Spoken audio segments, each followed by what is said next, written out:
Magaro? Your Honor, I'm pretty sure we went over very carefully about the THC, the marijuana, the pipe in the car, the shake in the car. We all agreed to keep that out.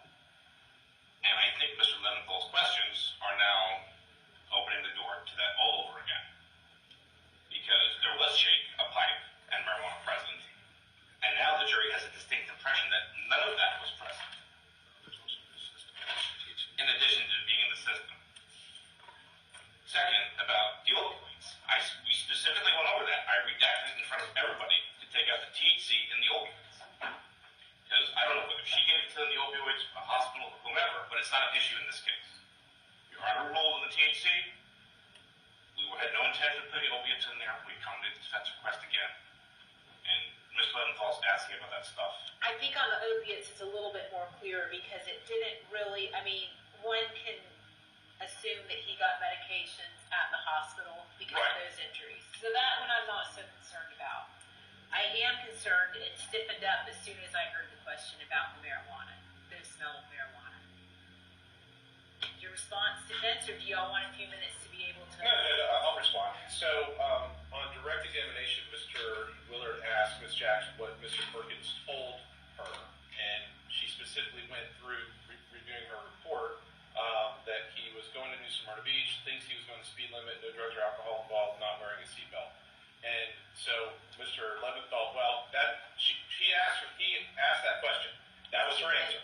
And I don't think that Mr. Leventhal's question of the alcohol and marijuana about it's not being in the report. Yes, he said marijuana, but I don't think I think that's an appropriate response for him to do a follow-up cross. That's not opening the door to a toxicology report.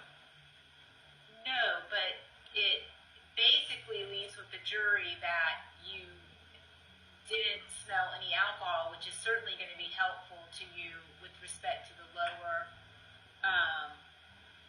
alcohol levels. But to mention marijuana after the court made a very specific ruling on that, I'm greatly concerned about it. And I understand that, Judge. Again, the ruling I thought was in regards to the toxicology, correct? Well, this opens the door to it. Well, I don't think that it does, because if Mr. Leventhal, because the word drug was mentioned by the witness during direct examination, I think it's fair game for Mr. Leventhal to at least ask a question. I don't think that it opens the door to everything that Mr. Magaro was saying should now be allowed to be put in. Again, that's your call, but I don't think that opens the door. All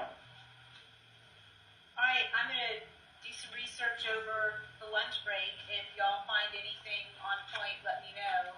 But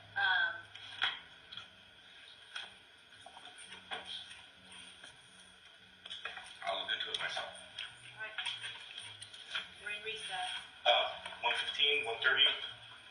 Let's get back at 1:15 because I'm going to want to discuss